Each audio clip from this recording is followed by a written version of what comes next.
What's up, YouTube? I've been a little radio silent lately. I've been incredibly busy, and as you can see, I'm rocking the full COVID. You know, phase 2 hasn't started where I am. Face. I do intend on getting a haircut at some point, and possibly also shaving, but I don't want to go too far too fast. I don't want to get right back to how I looked before. But today, contrary to the typical, I'm actually not starting with the cigar unlit. I'm kind of a little ways into it. You can see, I might actually tap this off because I do not want it to end up all over me. Watch it ends up all over me immediately following that statement. So, what am I smoking today? I am smoking the Opus X Rare Black. Alright? And I actually originally did not intend to do a video. I do have another one. I do intend to do a fuller, longer, possibly, edited video. But I started smoking this thing. Oh, it actually just perfect timing. Right in the ashtray. Boom. It's a thing of beauty.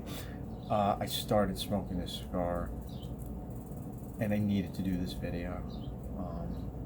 I have no doubt that the other one, which I'm planning on doing fuller, longer thing, will be a similar experience. I definitely was not disappointed with the Purple Rain.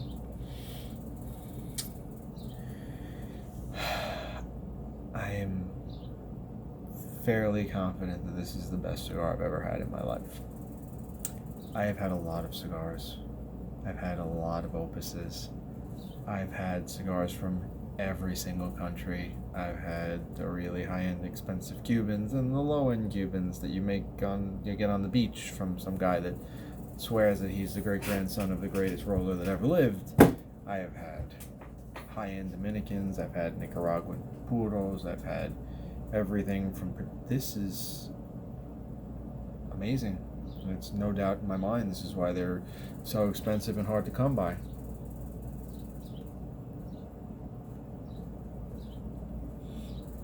The Purple Rain was amazing, and it was an experience. But the only thing that even I would say is on par with this, I smoked one the other day, is the 20th anniversary, the Opus 20th anniversary. That's another amazing smoke, and it's got all of the Opus goodness, but there's something about it that's so smooth, and it's creamier than the regular Opus, and I do enjoy it. I got about 5 left. I'm going to do a full, smoking video for that one. This is unbelievably smooth. No doubt about it. There is a cream and vanilla, like a strong cream and vanilla flavor, and it's not a mild cigar by any stretch of the imagination. There is that pepper, but it doesn't kick, because there's a creaminess, a nuttiness, this sort of vanilla flavor, and those three things really balance it out. And it literally is, I don't know, it's almost like drinking a latte. I don't even know how to describe it, but it's sweet and really, really good. The Purple Rain had the raisin and stuff in it, but this, the cream in this is just so, I don't know, heartwarming. I don't know fucking how to even describe it.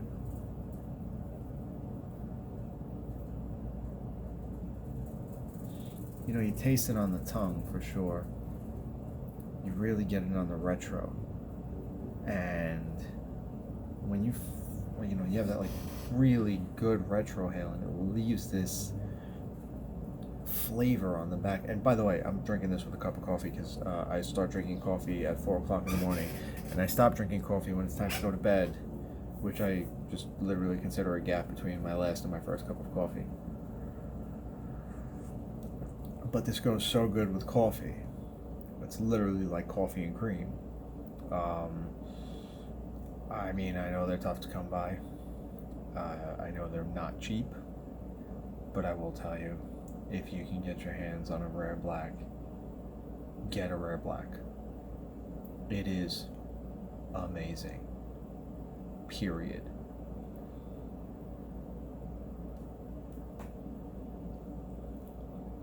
Mine's producing a ton of smoke. So this is a fairly narrow gauge, just so you know. This is the same thing with the Purple Rain. They're all pretty small gauge, kind of like, you know, maybe a little bit bigger than what a Lancero would be. I don't know if you would consider them Lanceros. Probably not, because they're not that long. But I did V-cut this one just because the cigar itself is so narrow that it doesn't really bottleneck everything. What I mean by that is typically with Bellicosos, because you know it narrows up at the tip, I'll straight cut those, because what will happen is tar will accumulate by the opening and it becomes almost impossible to pull at one point.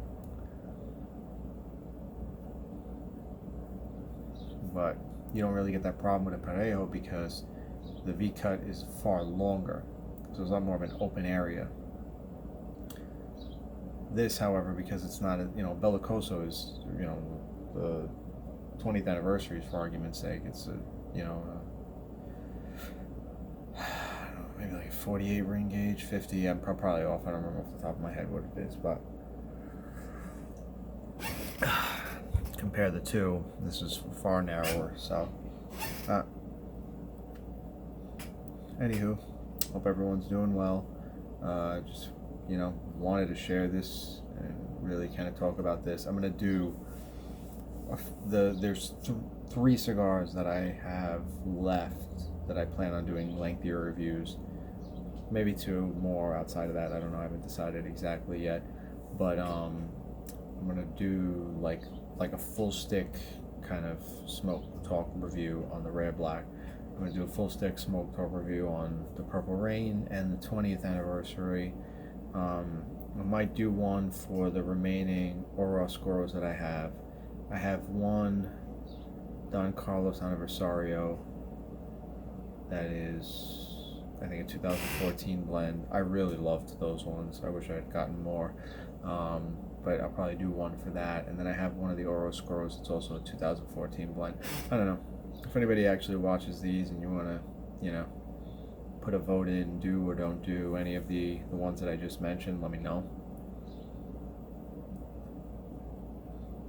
But outside of that, stay smoking, stay safe.